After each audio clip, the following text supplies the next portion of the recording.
214 million women in developing regions have an unmet need for contraception. This means that they don't want to get pregnant, but they are not using modern contraceptives. As awareness of this issue is increasing, just over the past couple of years, much progress has been made. This number was as high as 225 million in 2014, and in many countries, such as Kenya, rates of contraceptive use are greatly increasing. But in these areas, some groups are being consistently left behind. This includes adolescents and unmarried women, poor and less educated women, and women who live in rural areas. These groups often intersect, and at those intersections, many women are left behind. Currently, 1 in 4 women in Kenya who wishes to delay or prevent pregnancy does not have access to modern contraceptives. The poorest women and those with lowest education levels report the highest unmet needs. Access to modern family planning commodities continues to elude poor Kenyan women, and the phenomenon is to blame for high population growth, worsening poverty, social and environmental disruptions. In Kenya, a nonprofit group that aims to educate young girls on contraception describes the effects that unwanted pregnancy has on their lives. In Kenya, teen pregnancy rates are high, and many girls drop out of school after giving birth. As a result, they often put their personal aspirations on hold or are forced to give up on them altogether. Yet, fears about contraception and a lack of reliable information make accessing contraception a difficult and confusing experience for young women. There are many obstacles that stand in the way of women's use of contraception in developing countries. Some are structural. It can be difficult for a woman to get to a healthcare facility to obtain contraceptives, and there are many costs involved, both in purchasing and in time given up. There's also a lack of education surrounding contraceptive use, and many myths persist about its harms. Other obstacles are cultural or religious norms, and we can explore them further by looking at the Wajir County of Kenya.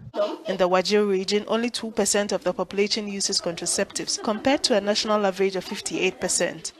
African culture, people used to get several wives and get a lot of children. So they are seeing this as a foreign ideology, foreign idea,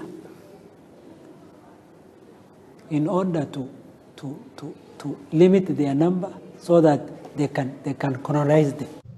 In the northeast of Kenya, there are many Muslim communities that, as we saw, have a very low rate of contraceptive use. The stigma against contraception is entrenched in their beliefs because of a very real historical discrimination. Many Muslims believe that the distribution of contraception is a ploy to limit the number of Muslim people being born into their community. The first part of my proposed solution is an educational campaign, but one that is directed to religious leaders in different communities. The goals of the campaign are to describe the benefits of family planning and to explain how the use of contraception can actually decrease the number of both maternal and child deaths. It's critical to show that it's not just a way of controlling the population. A reproductive health initiative in Nigeria included communication with religious leaders within their program and found that they were very receptive to these ideas and were willing to support them within the community.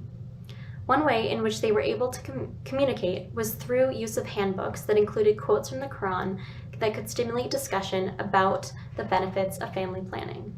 The second component to my solution is to make sure that women have access to effective methods of contraception.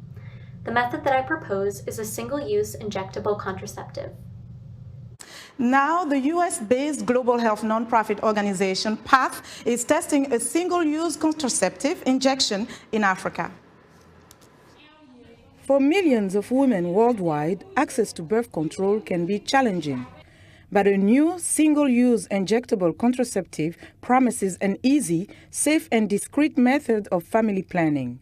Called Sayana Press, it's a 3-month progestin injection that can be administered by healthcare providers or by the women themselves.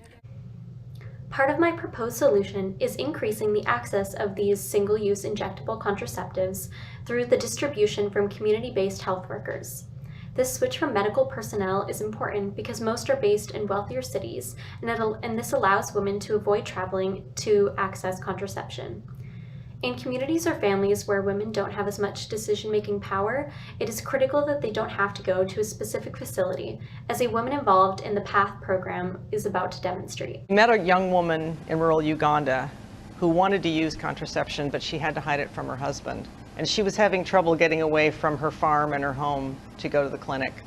The community health worker in her village learned how to use cyanopress and administer it to her. So she would meet this woman in the field while she was planting her crops, give her her injection, and away she'd go.